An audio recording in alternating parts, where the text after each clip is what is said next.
All right, welcome back, peace lovers, anti-war activists, and normal folks who are tired of the military-industrial complex. My name is Dave. I am a reformed right-of-center guy who still has a few of those right-side enzymes still, but have seen the light on quite a few issues, and right now I'm just an independent, maybe with some progressive tendencies, libertarian tendencies, I don't know. Don't know. Don't care really to try to figure it really what I am, because it doesn't really matter. What matters is I found the best candidate in my lifetime running for president. Her name is Tulsi Gabbard.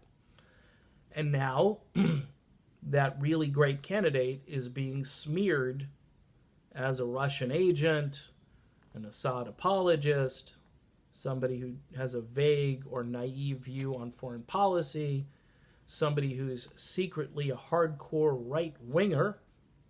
Been hearing that quite a bit. You know what? I really don't care. Tulsi Gabbard started a movement by running for president. Same with Bernie Sanders.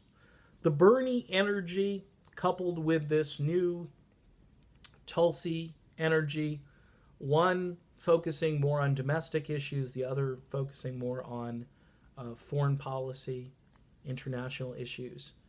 The two of them, by the way, I'd be fine with a Bernie Tulsi ticket. I'd be fine. I'd be, okay, where can I volunteer to support Bernie and Tulsi? And of course, I'm ready for all of the vague insults and the just mind-numbing non-truths that people speak. Oh, so you're supporting socialists. I guess if you call yourself a democratic socialist, you open yourself up for the socialist branding, but people, they really don't have any clue as to what a democratic socialist means versus an actual socialist versus a communist. Trump is going to have a field day, I know, but that's why I urge all my progressive friends who have channels, and I don't know you personally, but I would say education and using words that actually work rather than just throwing out progressive and socialist and name calling. Because, again, people are tired of all of this stuff. I mean, we've got Donald Trump as president right now, so we've had enough name calling. We've had enough of that now, and I think many of us want to get serious again about our country, about our government, about our candidates, and we want an adult in the White House who can speak properly and construct a sentence and represent everybody. And I think Tulsi Gabbard can do it. I think Bernie Sanders could probably do it. I think Jill Stein could do it, believe it or not. Yes, I hear Vladimir. He's saying, please stop talking about Jill Stein. Oh, man, it's unbelievable the leap that people are making out on Twitter and on various social media platforms about how everybody is just a Russian bot, and it's sad, too, that I get a lot of my news from RT America because they're not owned by a large corporation. So they actually can say what they want. They don't do Russian propaganda. What they do is truth reporting. They talk truth. They speak truth to power. They do news. They're actually doing news over on RT America. You'd be surprised. I think they're doing news over on Sputnik, too, the radio network. That's where Stranahan and, what's the other, Garland Nixon. A guy by the name of Nixon, and he's a radical progressive. And he's actually a really good guy. Him and Lee Stranahan, they do a great job. But I just don't know anymore. I mean, how do you got to go around this stuff. And I'm going to keep saying this. First of all, you've got to call out the corruption in the DNC and the entire media establishment for just setting up these narratives that force people off into a ditch. Because if your candidate, says something, you go along with that narrative into the ditch, and then you think to yourself, well, how am I going to get out of this ditch? They just called Tulsi an Assad apologist. Now what? Now what do I do? Do I get back on the road? or do I just get out of the car and walk? After a while, you just frustrated. Muhammad Ali used to call this the rope-a-dope in the old days. Just keep jabbing, and you just get tired of it. You're like, so let someone else save the world. And people keep saying, you got to stay the course, Dave. Don't get discouraged. And I'm like, really? Stay the course? My candidate was just called a Russian agent. And there's no evidence to that. The Mueller report came back and there was no evidence of collusion. But there's obstruction and we need to impeach. So we're obstructing what? What is he obstructing? He's obstructing an investigation into something that was faked. So who's worse here? Trump or the people who made up all of these charges and allegations? The whole thing would be thrown out of court. Yeah, thrown it out. Because it doesn't matter because there was no crime, so he's obstructing nothing. Okay, he obstructed. He was paranoid. Justin Amash, he knows everything. Let him, decide for everybody since he's a Republican. And then we'll put the country through hell. Then we'll impeach Donald Trump and you'll have Mike Pence. And you'll wish you had Donald Trump back after you have Mike Pence.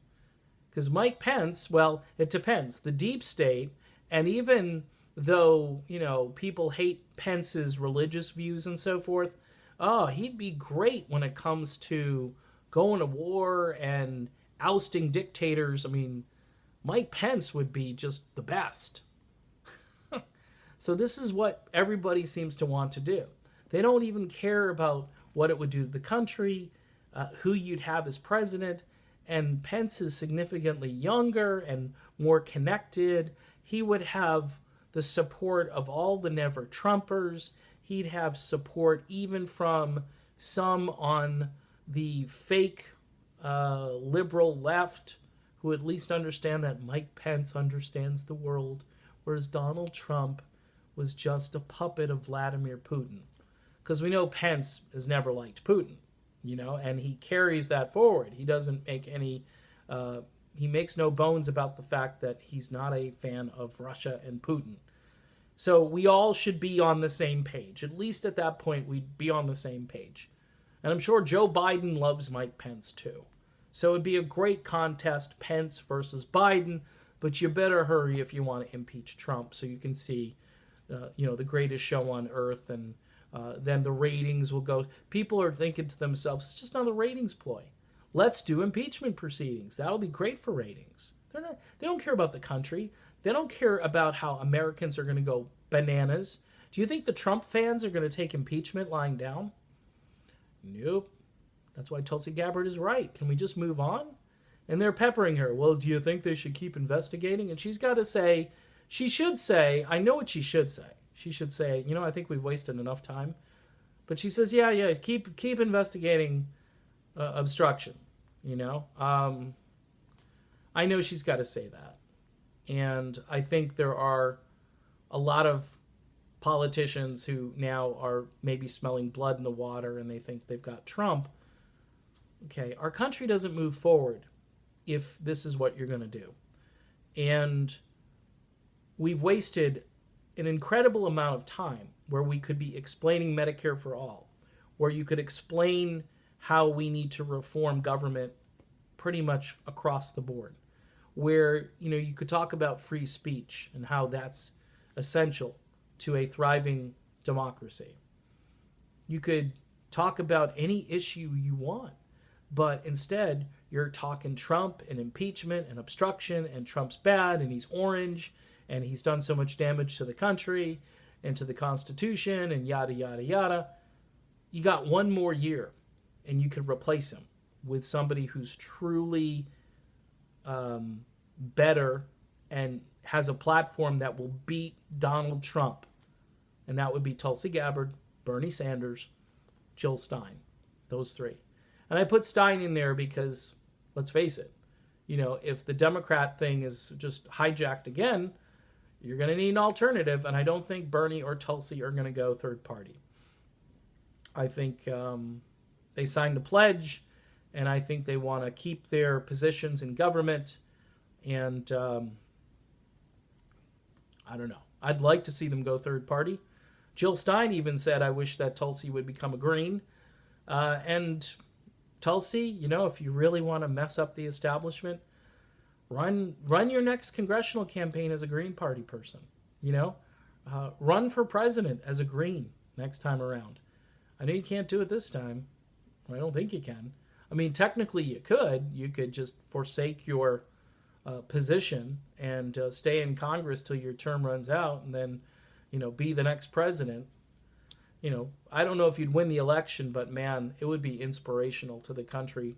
All I can say is you get a little bit down and out, and this is the kind of video you end up making.